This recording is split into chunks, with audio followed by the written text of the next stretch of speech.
I'm Justin Mott, full-time photographer, Leica user, former reality TV show host from a TV show that you've probably never heard of called Photo Face-Off on History Channel Asia. I'm a wildlife photojournalist and assignment photographer. I've shot over 100 assignments for the New York Times around the world, and I own and operate my own commercial photography and video production business called Mott Visuals, based here in Vietnam and working globally. My channel is dedicated to all things photography from the perspective of a full-time working photographer. Are wedding photographers the best photographers in the entire world?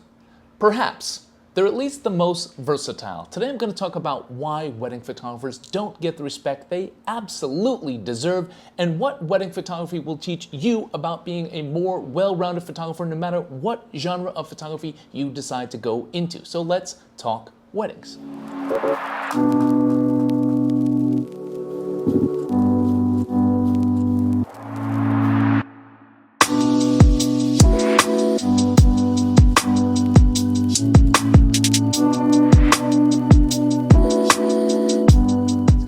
As always, guys, I'm going to keep this super short today. Don't forget to check out my online store at justinmott.com, where I sell presets, I sell prints, and I sell one-on-one photography consulting sessions and portfolio reviews. Check that out right here. Wedding photographers can shoot all different types of photography. They have to, and they do it all in one day and under immense pressure. They shoot documentary, candid, portraits, group portraits, details, food, and they tie this all together into one cohesive story on the client's most important day of their lives. I've shot loads of weddings, especially early on in my career, and I've shot weddings all over the world. And while I don't shoot weddings anymore, the skills that I learned during all those weddings, the skills I learned on all those shoots really did help me build the foundation for who I am now as an assignment photographer, as an editorial photographer, as a documentary photographer, and even as a commercial photographer. I've witnessed firsthand the lack of respect that wedding photographers get by your peers, by fellow photographers, and by strangers as well. Whenever I used to introduce myself and I said I did wedding photography, I could see people not really ask a lot of questions and kind of look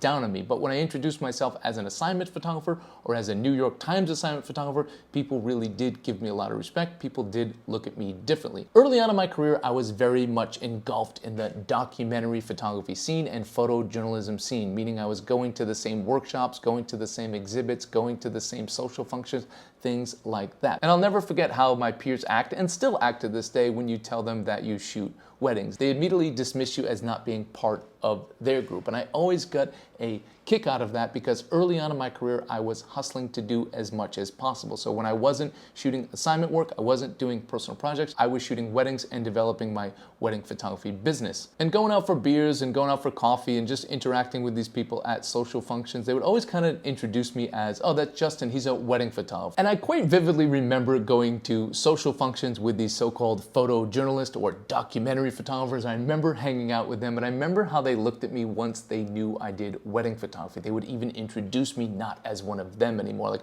oh, Justin does wedding photography. And they'd always say so in kind of a demeaning way. And I took full ownership of my wedding work, and I worked hard to build that wedding business, but I also shot the stuff that they were self-labeling themselves as more frequently than they did and at a higher level. I was doing more shoots than most of these photographers in 1 month, personal work, documentary work, assignment work, than they did in an entire year. So I always got a kick out of that when they would label me that way. I'd always just think internally like, yeah, I also do that, and I do what you do more frequently and at a higher level. So yeah, that kind of sounds like I'm tooting my horn here. Maybe I am a little bit, but that always kind of stayed with me. Probably the reason why I want to address this today. And I always got this sense that they were above it all, that they were too good for wedding photography. But in fact, they really weren't good enough. They weren't good enough under pressure. They weren't good enough at shooting a variety of different types of photography. They weren't good enough at shooting something that they absolutely didn't love, they absolutely didn't have 100% passion for. And disclaimer here for all of you out there that want to go into full-time professional photography, you don't always get to shoot what you love. You don't even often get to shoot what you love and get paid for it. Yes, it does happen, but I'm just saying the reality is often you're shooting something for someone someone else who's paying you. And they weren't good enough even at what they take pride in the most, which is visual storytelling, telling a story with your images. I saw a lot of these photographers work as second shooters and occasionally do a wedding, and you could see they couldn't put it together all in one day. So they weren't even really well-rounded photographers. And what they didn't realize is wedding photographers are some of the most versatile photographers in the world. And the skills you learn from shooting wedding photography will prepare you for just about every situation any other type of photography genre will throw at you in your entire career. I actually got my first big break as an assignment photographer, as a photojournalist, because of my wedding work, or at least partially because of my wedding work. I was in New York City early on in my career, shopping my portfolio around, visiting any editor who would see my work, and I had an appointment with one of the editors at the New York Times. For me, that was a huge deal. When I was at school, I always wanted to shoot a New York Times assignment. That was my goal. So that editor looked at my work, looked at it carefully, looked at a lot of my hardcore black and white documentary work, really serious images, long form stories, stuff like that. And she was making some noises. I couldn't tell if she liked it or not. She was kind of nodding and looking and clicking. And then she kind of stopped and looked at me and said, "Do you shoot weddings by any chance?" I was thinking like this must be one of those like trick questions. I'm supposed to say no, but you know, I did shoot weddings and I had a fairly extensive wedding portfolio at the time. So I said, yeah, I don't have them like in my laptop, but I do have a website. She's like, okay, well, let's open up the website. Again, I was still rather skeptical, but I fired up the website, and then I saw her emotion change quite a bit. She was really like excited. She was, oh, ooh, ah, a lot of oohs and ahs. And again, I was still really skeptical. I still wasn't sure where she was going with this. I was like, how are these things related? Because in school, or at least amongst my peers, it was like, don't talk about wedding photography. Like, you do it, but you have to be like secret about it. You have to like go undercover and shoot a wedding and then never talk about it. I was really trying to like separate those communities, and I was scared to show her. And she looked through my wedding portfolio like for a long time, and she stopped and she looked at me when she was done and she said, listen, if you can shoot this level of photography, if you can shoot this beautifully under that kind of pressure, you can shoot any assignment that I'll throw at you. I was like, really? She's like, yeah.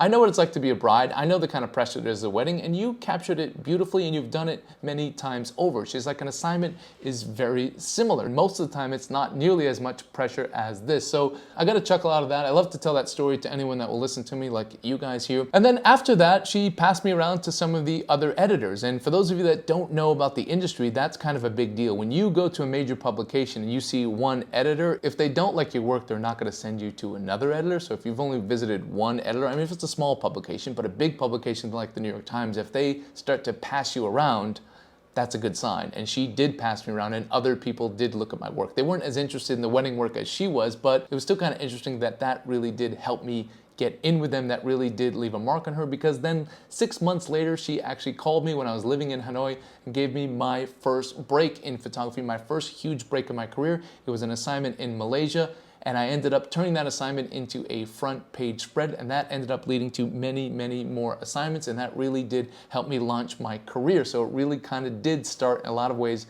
because of my wedding work. So take that, all you photographers out there that were judging me. Some of you might still be skeptical, so let me talk about how wedding photography will help you learn to be a better all-around professional photographer. And if you have a moment here, guys, don't forget to check out my online store if you're interested in my presets. I've got 2 presets on there for $4.99 each, or an $8.99 bundle. And these presets will not make you a better photographer, but they will add a little bit of pop to your images. So the first way that wedding photography will make you a more well-rounded and better professional photographer is it will prepare you to shoot well what you don't love.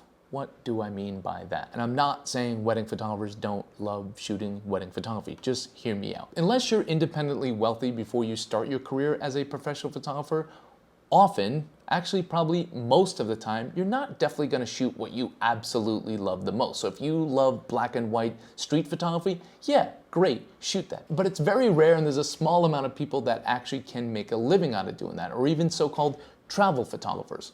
Just so you know out there, travel photography is like a very rare thing that someone makes a living off of just travel photography. A lot of photographers like to say they do, but most of them actually don't. Trust me, I have shot professionally for some of the biggest travel magazines in the world. I shot quite a bit for the New York Times travel section. I shot quite a bit for Condé Nast Traveler. They don't pay much, and they definitely don't have enough work to keep you busy to make a living out of it. So those so-called travel photographers most likely don't make a living out of travel photography, just FYI. So often in professional photography, you're shooting what someone else wants you to shoot. That's how it works. They're hiring you to shoot their product. They're hiring you to shoot their wedding. They're hiring you to shoot their assignment. So you're not often shooting what you love. And even for those of you who love shooting weddings, you probably don't love every aspect of it. Some people might love shooting the ceremony, they might love shooting the details, but maybe they don't like doing the group portraits, maybe they don't like shooting the dancing shots, the late night shots, the party shots, the people being too drunk shots. They might not like that, but you still have to shoot all of that with the same energy and the same creativity. So wedding photography really does help you build those skills on shooting what you don't absolutely love, but still shooting it at a high level. And that's essentially what being a professional photographer is. A true pro gives the same effort, the same amount of energy, the same amount of creativity into every single job they're paid to do. That's what it takes to be a professional. If you took the job and you took the money, you are no longer too good for the job. It's as simple as that. You might think you are, but you're not. The next thing it'll teach you about is how to be creative for a full day. Some of you might wake up and you've got that energy to shoot early in the morning, but then that sort of fizzles throughout the day. When I do commercial work, I am up at 4 a.m. I'm probably shooting at 5, and I'm probably still shooting up until 8 o'clock or 9 o'clock. And I have to give the same effort that I gave early on for that sunrise shot as I have for that sunset shot. So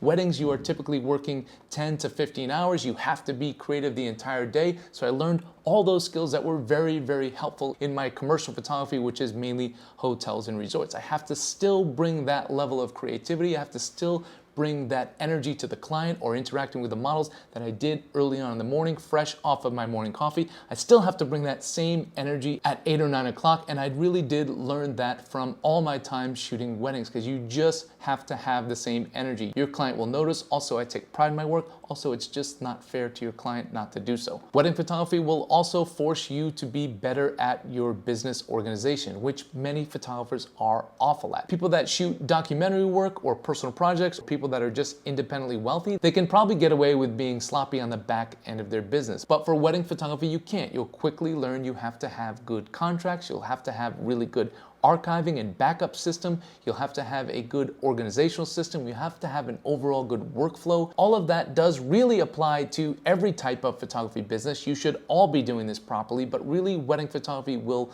force you into doing that. It'll force you to learn those habits, and it'll force you to do so quickly. Wedding photography will also teach you about customer service. It'll teach you about email exchange. Wedding clients will have a lot of questions. It will be a lot of back and forth via email before the wedding and after the wedding as well. And yes, you will come across a groomzilla or a bridezilla or a crazy uncle or a weird cousin, and people might be unreasonable, but you'll learn the skills to deal with those situations. You'll learn how to put things in your contract ahead of time so that you don't have to deal with these situations. And all of that will help you whether you stay in wedding photography or not. If you go into commercial photography, you're gonna need all those things as well. You're gonna need that great customer service with your clients. You're gonna need a good infrastructure like I talked about before. You're gonna need all those things no matter really what type of photography you go into. And also for customer service, you're gonna learn a lot about communication, dealing with a client, managing the expectations, talking things through ahead of time, having a conversation about your style, the types of images they can expect.